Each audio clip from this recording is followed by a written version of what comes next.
Bueno, vamos a ir a la Biblia. Hoy vamos a estar en el libro de Segunda a Timoteo.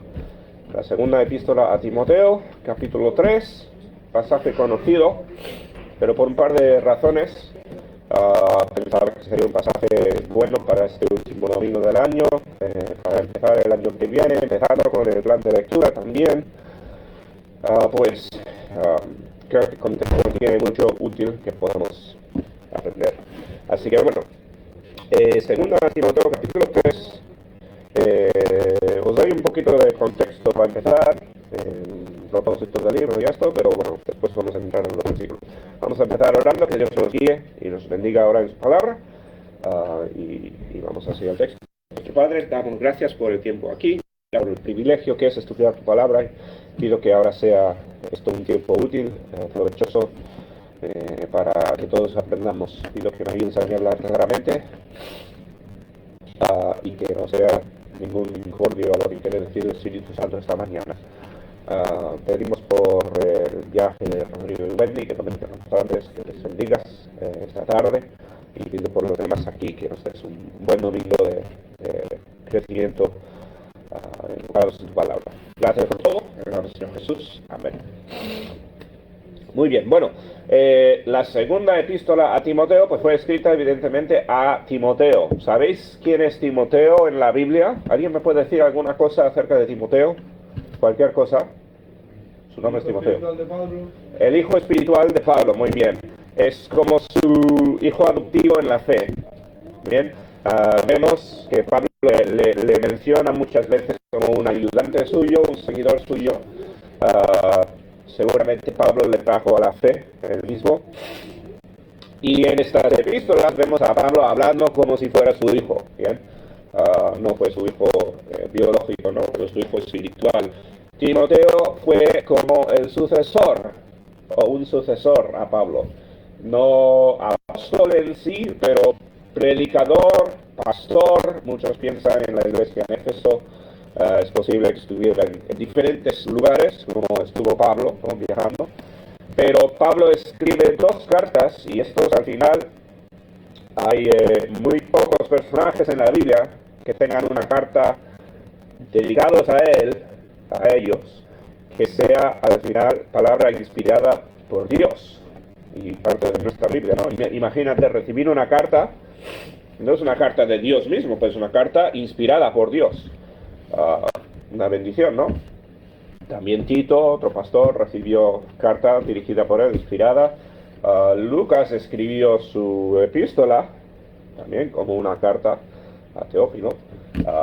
No sé si hay alguno más así dirigido, pero es un privilegio, desde luego, pues ser dirigido de esta forma divinamente. Y imagínate tú, ¿no? Recibir una carta inspirada por Dios. Sería una cosa curiosa. Pues Pablo le escribe a Timoteo. La primera carta de Pablo, o sea, hay un lapso de tiempo entre las primeras 2 cartas.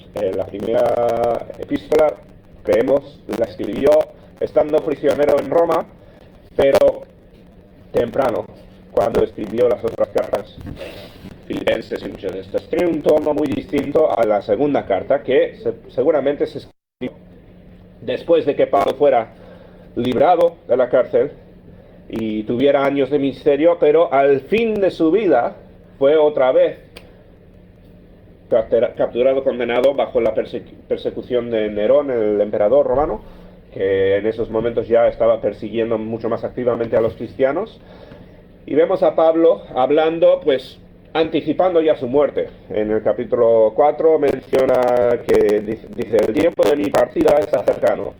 He peleado la buena batalla, he acabado la carrera, he guardado la fe, ¿no? Pablo está hablando como que ya he conseguido hacer todo lo que Dios quería que hiciera. Y menuda, o sea, yo espero llegar al final de mi vida y poder decir lo mismo. No, yo no sé, y no sé cuál es el plan de Dios para el resto de mi vida. Pero a mí me encantaría llegar a la jubilación, y más allá de la jubilación, al punto de partir, si Dios no llega antes, y decir: he peleado como dice Pablo, ¿no? He peleado la buena batalla, he acabado la carrera, he guardado la fe, he completado lo que Dios quería que yo completase aquí en la tierra. Me encantaría, Yo no creo que tenga la disciplina que tuvo Pablo. Yo me distraigo, yo no creo que sea tan eficiente en mi servicio a Dios como lo fue él, pero quizás lo habré aprendido para cuando llegue a esa, no lo sé. Pero es una buena meta, desde luego, ¿no? Es decir, puedo mirar atrás y no tengo remordimientos. Cuando muchos hablan de no tener remordimientos porque me he ido a hacer todas las cosas. Muchos tienen una lista de cosas que quieren hacer, ¿no? Visitar a otros países o hacer cosas o metas diferentes que se ponen unos. Pues Pablo no hablaba de eso. Pablo mira atrás, he completado la carrera que Dios tenía para mí, ¿no? He hecho las cosas que Dios quería que yo hiciera. Pablo evidentemente hizo mucho, plantó iglesias, escribió gran parte del Nuevo Testamento, fue usado grandemente por Dios, pero Pablo podía decir, pues he acabado la carrera que Dios puso por mí. Pablo usa muchas veces la metáfora de la carrera para hablar de la vida cristiana. La carta es escrita, bueno, el tema principal de la carta es exhortar a Timoteo, animarle y básicamente decirle, ánimos, sigue madurando, no tengas miedo. Se nota el tono de que hay persecución, o sea, parece, o sea, no sabemos a ciencia cierta cuándo escribió Pablo esta epístola, por el año o fuera, ¿no? Pero da mucho, el tono del libro da a entender que ya hay persecución, son tiempos más peligrosos para un cristiano. Sabéis que después de la primera era de la iglesia, muy pronto había persecución intensa, donde la gente era martirizada por ser cristianos, por identificarse con Cristo, ¿no? Los cristianos eran reunidos, mandados a la cárcel o al Coliseo a morir, ¿no? Como entretenimiento para los espectadores. Eran tiempos muy difíciles, peligrosos, y imagínate, pues, servir a Dios en estos tiempos. Imagínate ser padre con esposa y con hijos y servir a Dios en estos tiempos, ¿no? Muy difíciles, y mucho miedo y mucho temor. Y Pablo, el tono de esta carta es mucho, pues no tengas miedo, ¿no? Sé valiente, Dios te puede conservar, Dios te puede proteger en medio de la persecución, en medio de cualquier peligro. Tú haz el plan de Dios, ¿no? Exhortación a madurar y ser fuerte. Capítulo 1, Pablo dice, por tanto, no te avergüences de dar testimonio de nuestro Señor. Claro, no es la vergüenza que tenemos nosotros, que, ay, ¿qué va a pasar? ¿Me van a mirar mal? ¿O se van a reír de mí? ¿O me van a decir, ¿tú qué? ¿Tú qué eres? ¿Del siglo pasado que crees en Dios aún? O sea, nuestros miedos son miedos tontos en comparación a los miedos de Pablo y Timoteo.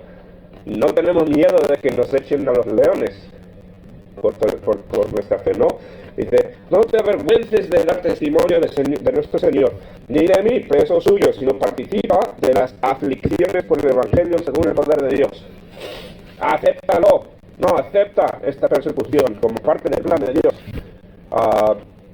No tengas miedo, sé valiente, esfuérzate. Y bueno, Pablo está hablando a un joven pastor, ¿no? Diciendo, pues no tengas pelos en la lengua a la hora de predicar. Advertencia de tiempos difíciles. Pablo dice, pues van a seguir viniendo y los tiempos van a hacerse más y más complicados. En capítulo 3, versículo 1 dice, también debes saber esto, que en los postreros días vendrán tiempos peligrosos. Esto lo prometió Jesús, lo reitera Pablo aquí, y es buen recordatorio para nosotros también. Y hablo con Raquel a menudo. Y yo siempre he sido una persona muy tranquila, sin mucha preocupación, pero ahora con niños me preocupo más que nunca por los tiempos venideros.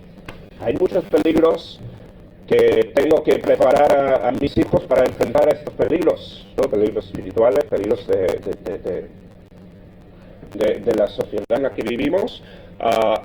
El futuro es muy incierto. La tecnología hace cosas raras y absurdas con cada año, ¿verdad? Ya este año cualquiera puede entrar a internet, decir, hazme un vídeo de está ocurriendo y la inteligencia artificial te genera un vídeo que es indistinguible de la realidad en muchos casos. Los tiempos son muy inciertos, ¿no? Da miedo pensar en el futuro muchas veces. Y Pablo está diciendo a Timoteo, no te preocupes, Jesús dijo que esto iba a ocurrir. Jesús dijo, en los últimos tiempos van a ser caóticos y va a haber guerras y turbulencia y tribulación, pero confía en Dios, ¿no? Él es el que te guardará y Él es el que protegerá, pues, a mis hijos. Él es el que es capaz de hacer todo esto. Aquí.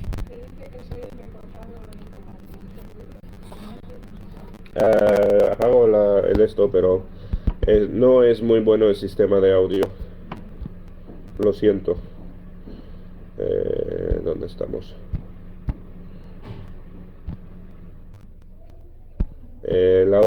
Lo siento, es malo. Hasta que compre un micrófono que funcione mejor. Entonces, eso es un poco el tono del libro. Pablo advirtiendo de van a venir tiempos difíciles. Timoteo es joven todavía, ¿no? Está en esta época, pues, queda mucho de su vida por delante. Y lo que vamos a leer aquí, pues viene un poco en ese contexto, ¿no? Y Pablo, bueno, escribe esto, y aquí está el título del mensaje, ¿no? Para que Pablo se ponga las pilas, para que Timoteo se ponga las pilas y se prepare para la obra de Dios, ¿no? Pablo ha dicho, yo, según mi conocimiento, según mi entendimiento, he completado la obra que Dios tenía para mí. No lo está diciendo de una forma jactante, ¿no? Está queriendo inspirar a Timoteo y a nosotros a hacer lo mismo. Pero hay que prepararse para esa obra. No va a ocurrir claramente. No vamos a simplemente vivir nuestra vida pasando por este mundo sin muchos pensamientos y llegar al final como Pablo y decir, he completado la obra de Dios. Requerirá el sacrificio que le requirió a Pablo. Pero bueno, ¿cómo hacerlo? Pues eso es un poco lo que vemos hoy. Dice, versículo 14, Pablo a Timoteo, pero persiste tú en lo que has aprendido y te persuadiste, sabiendo de que has aprendido. Persiste es mantente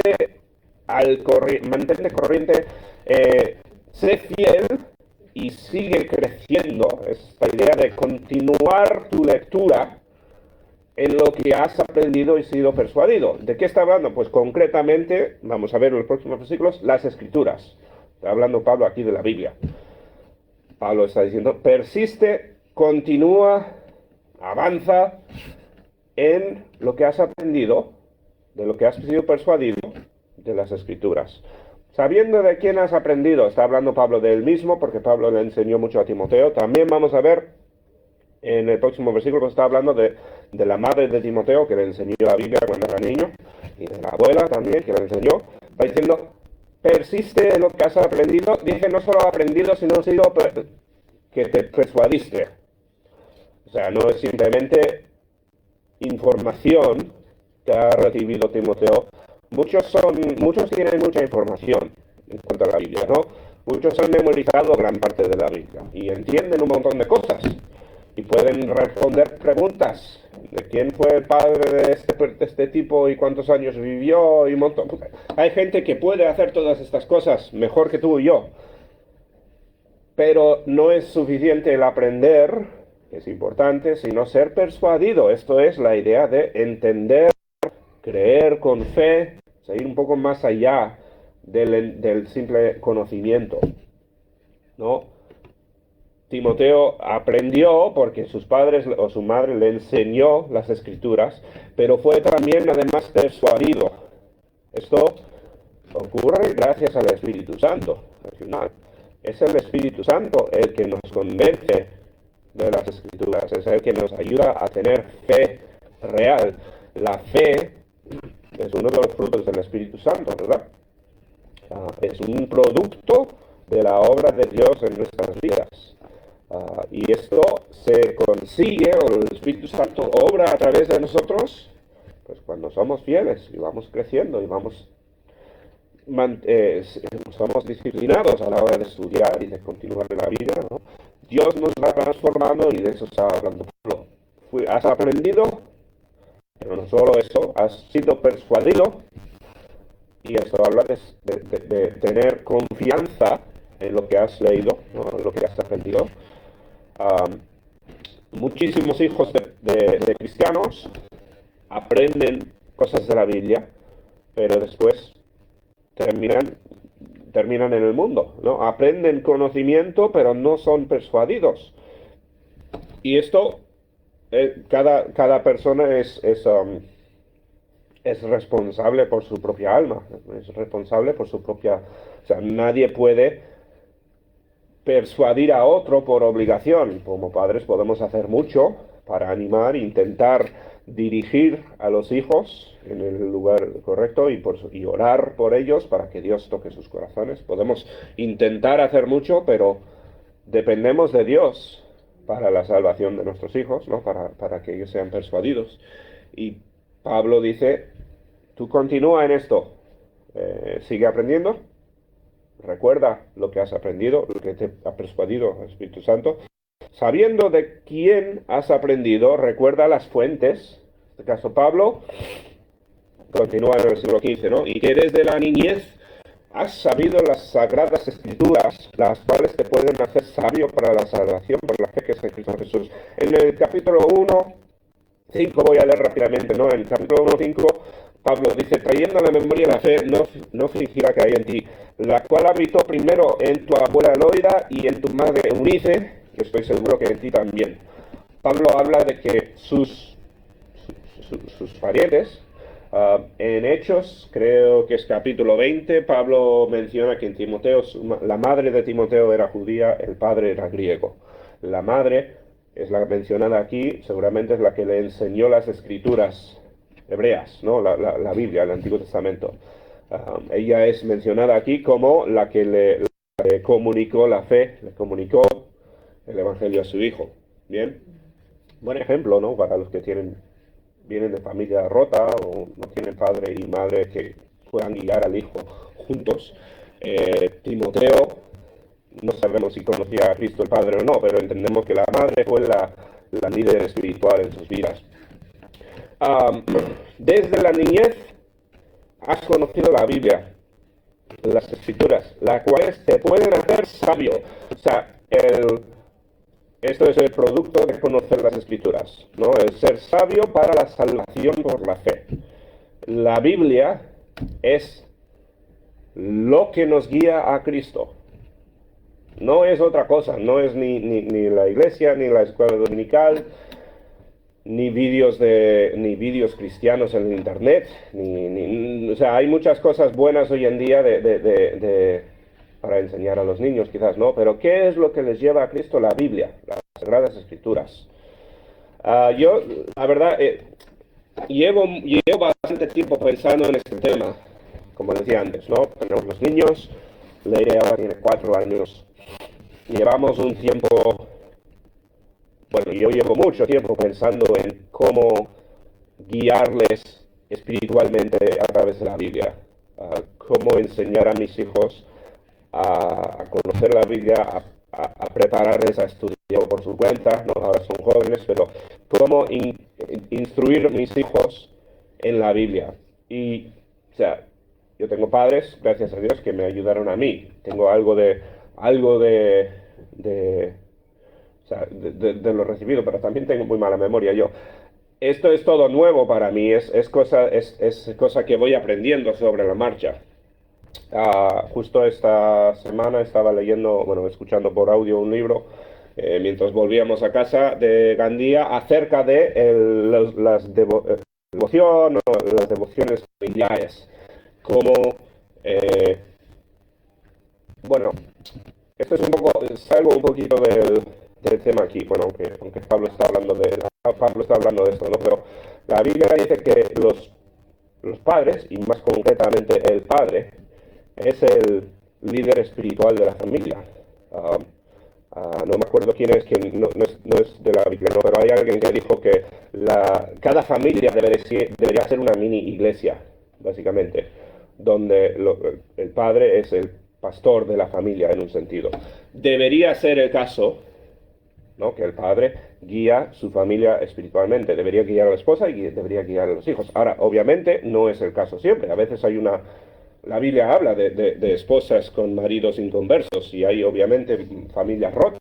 Hay huérfanos que no tienen ni padre ni madre, ¿no? Hay un montón de excepciones, pero el diseño de Dios, el diseño perfecto es tener a una persona en la casa dirigiendo la vida espiritual de sus hijos. Y yo hablo con Raquel muchas veces, ¿no? Los tiempos son más y más y más difíciles. Los niños tienen más distracciones que nunca, ¿no? Más distracciones que cuando yo era niño y que cuando quizás vosotros erais niños, ¿no? Hay distracciones por todas partes, hay peligros por todas partes. Tienen el internet en sus manos, ¿no? Tienen tantas cosas diferentes y peligrosas, también buenas y útiles en muchos casos, pero es un mundo mucho más complejo para los niños hoy que antes. Y los padres tenemos la responsabilidad de guiar a los hijos, empujarles hacia el conocimiento de la... No podemos salvar a los hijos, pero podemos guiarles y por ellos, ¿no? Y eso tenemos que hacer con muchísima diligencia. Así que bueno, como digo, un poco aparte, yo llevo bastante tiempo también pensando en hacer un poco de estudios con padres, los que quieran hacer, o sea, intentar ayudar a mirar cómo, más concretamente y prácticamente, cómo hacer esto de guiar a los hijos a Cristo, cómo hacer devociones y cómo estudiar la Biblia juntos. Tengo que aprenderlo yo también, porque es cosa que va cambiando con las edades de los hijos, ¿no? Pero la Biblia deja claro que es súper importante la responsabilidad de los padres de dirigir a los hijos espiritualmente. No es los padres que dicen, bueno, el niño va a la iglesia y allí la iglesia le enseñará. Trágicamente, podemos ver las estadísticas, ¿no? En esta última generación, grandísimo porcentaje de los niños de padres cristianos terminan en el mundo.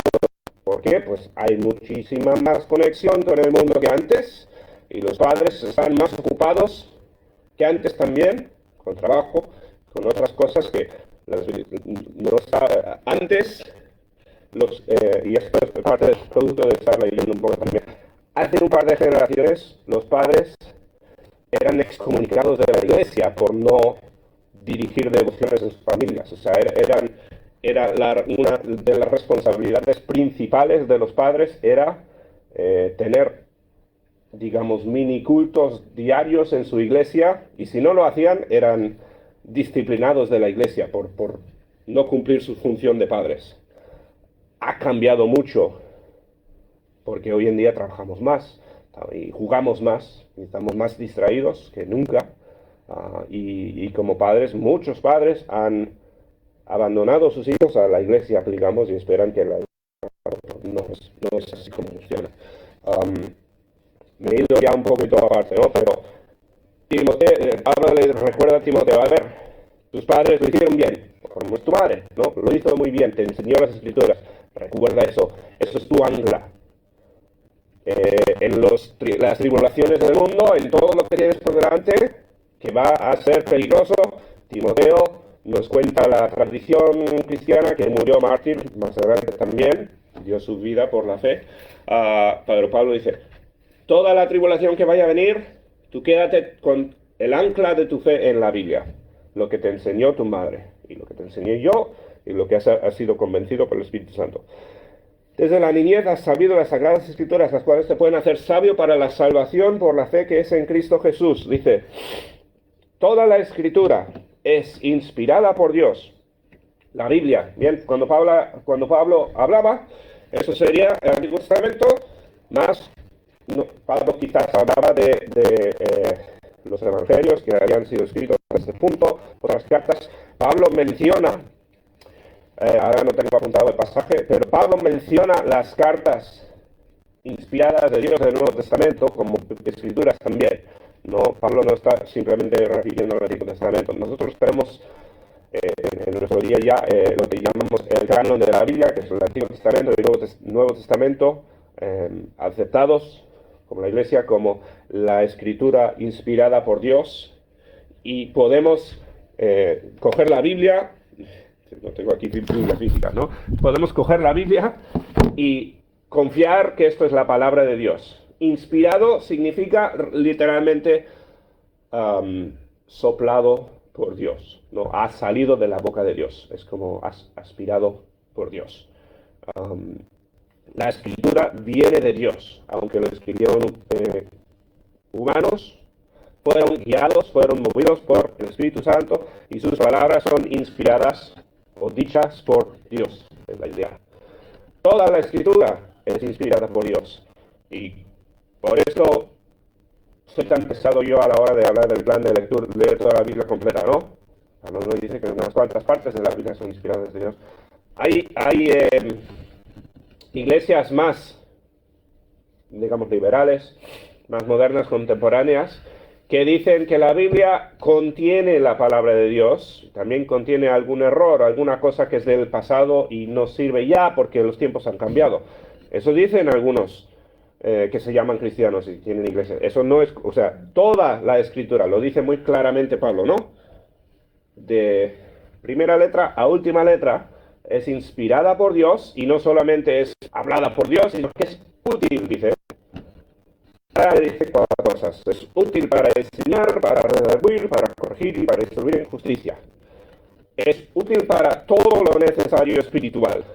¿Bien? Es lo único que importa para lo espiritual. O sea, todo lo demás, venimos a la iglesia por un par de razones. Venimos para adorar a Dios, para glorificarle, cantando, orando. Venimos en obediencia, porque la Biblia lo manda. Venimos para servir y ejercer nuestros dones espirituales dentro de la iglesia. Y venimos para estudiar la Biblia. ¿No? También para celebrar la Cena del Señor. Y no sé si me escapa algún otro propósito principal allí. Pero venimos a la iglesia con un par de razones. Una de las principales es estudiar la Biblia. No venimos para escuchar a David, ni a otro que esté aquí predicando. Lo que yo diga es la opinión de un tonto. Lo que sirve aquí es la Biblia. Y lo que yo diga aquí es útil o no es útil según lo bíblico que es. La Biblia es todo. Bien, y la Biblia vale mucho más que mis palabras. El día que yo diga algo y la Biblia lo contradice, debes de conocer suficientemente bien la Biblia como para contradecirme a mí. No, porque no voy a equivocarme, os lo aseguro. La Biblia es absolutamente el todo aquí. Y ninguno puede ser eficaz para Dios si no conoce la Biblia. Y por conocer la Biblia, pues, no, o sea, hasta que me digas que lo tienes memorizado y lo entiendes perfectamente en todas partes, necesitas conocer más la Biblia. O sea, yo no sé si hay un límite en cuanto al conocimiento de la Biblia. La Biblia es extremadamente profunda y además grande. La Biblia requiere estudio. Y yo creo que en los días de Pablo la gente era igual más inteligente que nosotros también, más disciplinada y más mentalmente preparada para estudiar las Escrituras que lo que somos nosotros. Que leemos a veces 5 minutos y ya estamos pensando en lo que vamos a comer o lo que comemos ayer. La Biblia requiere concentración y estudio y meditación y disciplina porque literalmente pues es así, ¿no? Porque literalmente es un libro grande y complejo y que requiere estudio. Requiere estudio intencionado. Por eso recomiendo estudio diario de la Biblia. Tenemos en el siglo XXI el gran privilegio de tener copias de la Biblia en nuestra mano. No lo tenían los cristianos en el día de Pablo. No tenían todos un rollo de las Escrituras en su casa. Y no podían leer todos tampoco. Eso es una cosa relativamente moderna. No tenían la Biblia en audio para escuchar en el coche mientras hacían otras cosas. No tenían diferentes traducciones según su idioma principal.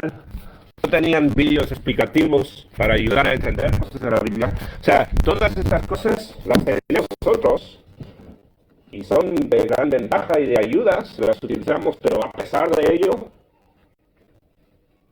muchos no han leído la Biblia ni una vez en sus vidas, ¿no? O sea, a pesar de ello no conocemos la Biblia, y yo hablo de mí mismo también.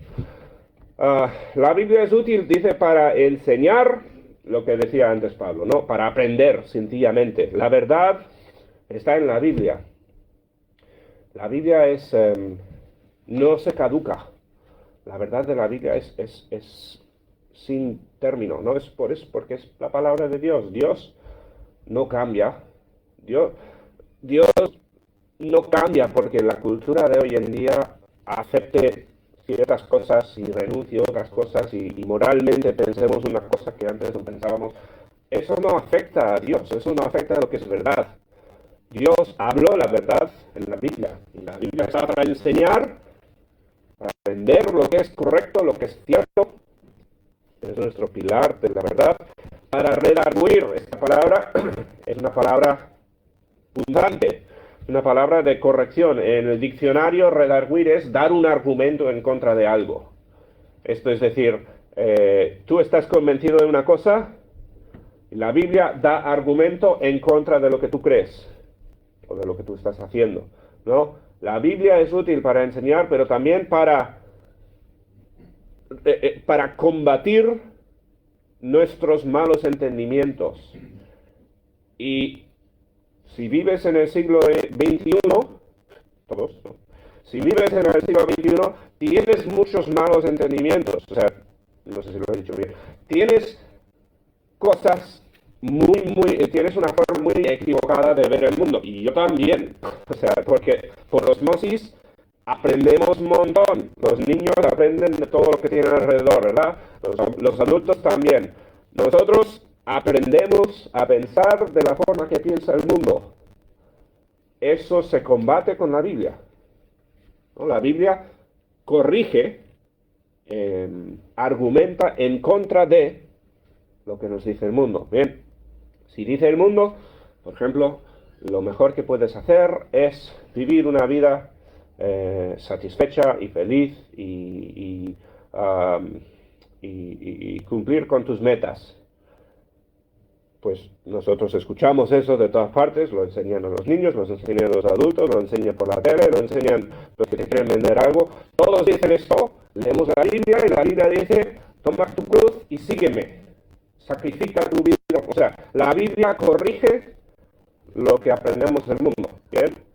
Y tristemente aprendemos un montón del mundo sin tener que estudiarlo, ¿verdad? Pero es que seas ciego y mudo y no tengas absoluto contacto con el mundo, estás aprendiendo filosofía equivocada constantemente. Y la Biblia combate eso, redarguye. Si uno está en pecado, si uno está viviendo de una forma incorrecta, los que no conocen a Cristo, pues viven juntos el novio y la novia y viven sin casarse y eso lo ven como normal y correcto y perfectamente legítimo y la Biblia lo corrige, ¿no? La Biblia te dice, eso está mal. Un montón de pecados parecidos, ¿no? Un montón de cosas que el mundo piensa que está bien y uno puede fácilmente pecar sin saber ni siquiera que es malo. La conciencia hace algo, la conciencia nos ayuda hasta cierto punto, pero incluso la conciencia nos convence de todo. La Biblia sí argumenta en contra de lo que tú piensas. Y es necesario leer y ser redarguido por la Biblia. Para corregir, esto es no solamente enseñarte lo mal que haces, sino ayudarte a cambiar. La Biblia nos da no solamente la solución, sino el cómo cambiar, ¿no? Una cosa es saber que lo que haces está mal, otra cosa es conseguir el camino de mejorar, de cambiarlo. La Biblia nos enseña eso. Eso es la santificación, ¿no? El proceso del Espíritu Santo transformando el corazón pecaminoso en un corazón que persigue a Cristo. La Biblia nos enseña lo que es cierto, lo que hacemos mal, cómo corregir lo que hacemos mal, ¿verdad? Y para instruir en justicia, y esto es para cómo hacer el bien. La justicia es lo que Dios llama correcto, ¿no? Y nos instruye para hacer lo correcto. O sea, no solamente cambiar lo malo, eliminar lo malo y saber cómo eso, no, sino activamente hacer lo que Dios quiere que hagamos, hacer justicia. Que es difícil. Y no lo hace el mundo y no lo vamos a hacer nosotros sin la Biblia, ¿no? La Biblia es útil para todas estas cosas. Y Pablo le está diciendo esto a Timoteo, para que lo viva personalmente también como predicador, que predique estas cosas, ¿no? Pablo está diciendo, a ver, Timoteo, tú eres un pastor. Los pastores sí que tenían la Biblia, la predicaban, ¿no? Tenían acceso y era su función y su responsabilidad compartir estas cosas. Y Pablo está diciendo, a ver, como joven pastor, tienes que entender que la Biblia es todo. Hoy en día, yo no tengo yo no tengo a nadie que le esté enseñando a predicar ahora. Yo quiero que algún día pues tenga jóvenes y gente aquí en la iglesia que quieran aprender a predicar. Pero los años recientes han sido extremadamente caóticos para jóvenes predicadores, porque de repente existe también el mundo de la inteligencia artificial, el ChatGPT y cosas así, donde la gente que escribía libros, artículos, cosas en el pasado, esto hace un par de años solamente venía todo de la cabeza, o de estudios, o de comparación, o sea, venía de la mente de hoy en día, viene con la ayuda de inteligencia artificial. O sea, la inteligencia artificial, bueno, o lo hace todo, o es como mínimo es una herramienta para ayudar a escribir. Y es una herramienta súper poderosa. Yo uso ChatGPT y esas cosas a veces para ayudarme a corregir, ayudarme a entender cosas. O sea, es súper útil, es una herramienta. Yo no estoy en contra de la inteligencia artificial en sí. Es una herramienta fantástica, pero enseñar a un joven a predicar las escrituras teniendo el monstruo que es la inteligencia artificial al lado y saber cómo utilizar esto, pero no decir, pues ChatGPT, escríbeme un mensaje y punto y se acabó. O sea, es un mundo complicado, ¿bien? Y Pablo está diciendo a Timoteo, concretamente, no necesitas a ChatGPT, no necesitas la Biblia. Usa ChatGPT simplemente como ejemplo. Necesitas conocimiento de las escrituras porque es la Biblia la que va a convencer, no ninguna de estas otras ayudas. Antes de ChatGPT habían comentarios y libros de predicaciones y había gente pues que cogía un libro que te decía qué decir y copiaba eso. Las herramientas son útiles, pero la Biblia es lo que hace los cambios, ¿no? La Biblia es la medicina que necesita el mundo. Y Pablo está diciendo a un predicador. Bueno, dice, a fin de que la meta, porque estudiamos la Biblia, ¿por qué queremos todo esto? Ser instruido, corregido, redarguido, todo lo demás, ¿no? ¿Para qué? A fin de que el hombre de Dios sea, dice, perfecto. No, la palabra perfecto no está hablando de sacar un 10 en la nota. No estamos hablando de sin ningún fallo. Aunque debemos nosotros estar buscando la perfección en cuanto a no pecar, no está hablando en concreto de eso. La palabra significa estar preparado completamente. La idea teórica es como que uno por ejemplo, va a la universidad o va a un curso y aprende algo y en teoría sale de los estudios completamente preparado para la tarea que se propone hacer. Que en la vida real no ocurre así. Pero en teoría, no, la idea es, uno termina con todos los recursos y herramientas y la preparación necesaria para obrar. Es de ahí, la palabra aquí es pues para que estemos completos, perfectos, enteramente preparados para toda buena obra. O sea, al final, ¿por qué estudiamos la Biblia? ¿Por qué todo esto?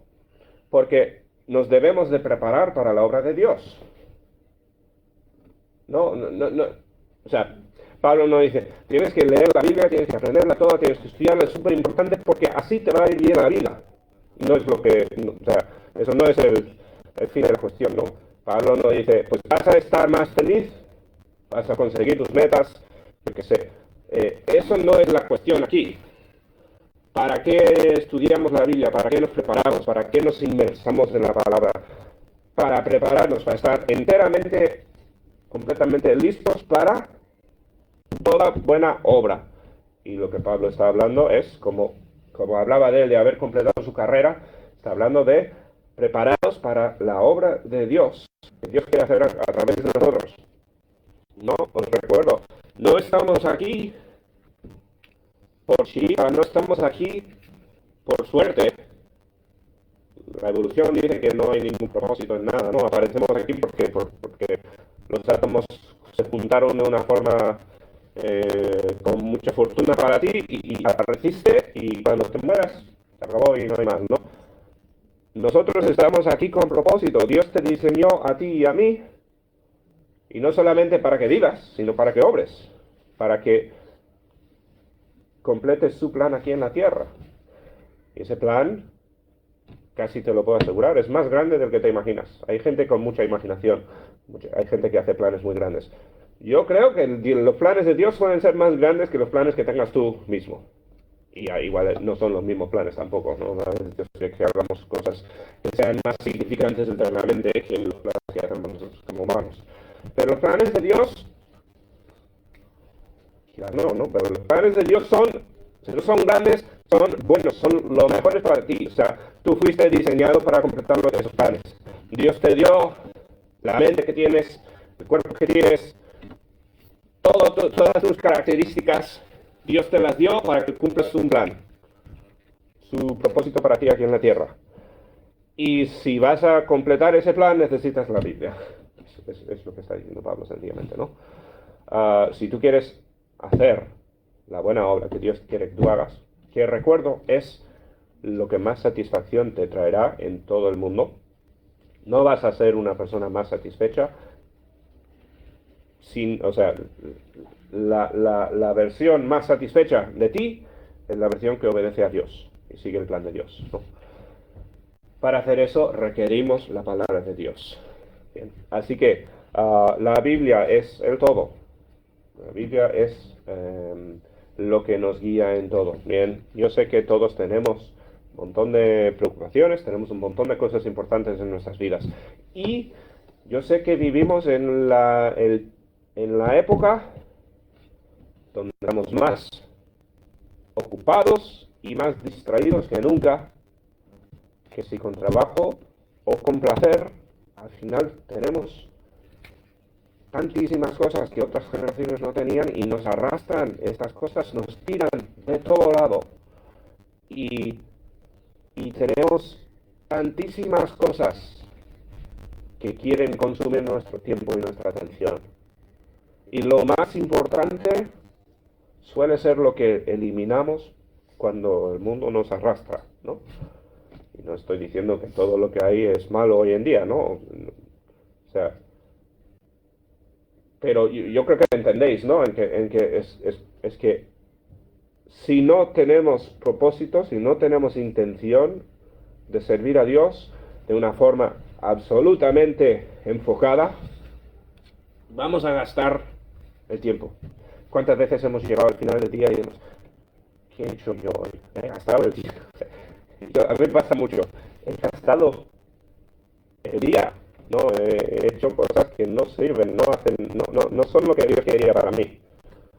Y como digo, no estoy en contra de diversión en su momento y de cosas buenas, pero Dios nos diseñó con una parte de necesidad de entretenimiento o de cosas buenas también. Eso es parte del diseño de Dios, yo estoy convencido de eso. Pero nos pasamos de la raya un montón muchas veces en cuanto a un montón de cosas que ofrece en el mundo. Debemos de estar preparándonos, y no solo preparándonos, sino enfocándonos en hacer la buena obra que Dios tiene para nosotros. Eso es el mensaje de Pablo a Timoteo, las últimas palabras de un hombre moribundo a la persona que él quiere. No gastes tu tiempo, enfócate. Y eso es lo que la Biblia tiene para nosotros también. Bien. Debemos estar preparados para obrar, para servir a Dios. Bien. Que Dios nos ayude a estudiar atentamente la Biblia, a crecer, a aprovechar de los recursos que tenemos a nuestra disposición y a servir a Dios con todas nuestras fuerzas. Bien, ahí lo vamos a dejar por hoy. Podría hablar de muchas cosas más, por supuesto, pero espero que haya sido suficiente para entender lo que Pablo está diciendo, por lo menos. Vamos a orar. Nuestro Padre, te damos gracias por el tiempo que hemos pasado hoy en tu palabra. Pido que nos bendigas, nos ayudes a enfocarnos en tu palabra, a estudiarla diligentemente este año, con atención y con esfuerzo y concentración. Pido que tú nos ilumines, y como dijo el salmista, ¿no? Que nos abras los ojos para entender tu palabra, nos ayudes cuando nuestro entendimiento falla, y pido que tú nos ayudes a absorber las escrituras, a ser transformadas por ellas y por la verdad de la Biblia, y ser útiles para tu servicio. Pido que bendigas a cada persona aquí hoy, que nos ayudes a glorificarte, a crecer, a ser más útiles en tu servicio. Y pido que bendigas pues, este año que entra, que sea un año de mucho crecimiento. En el nombre del Señor te lo pedimos todo. Amén.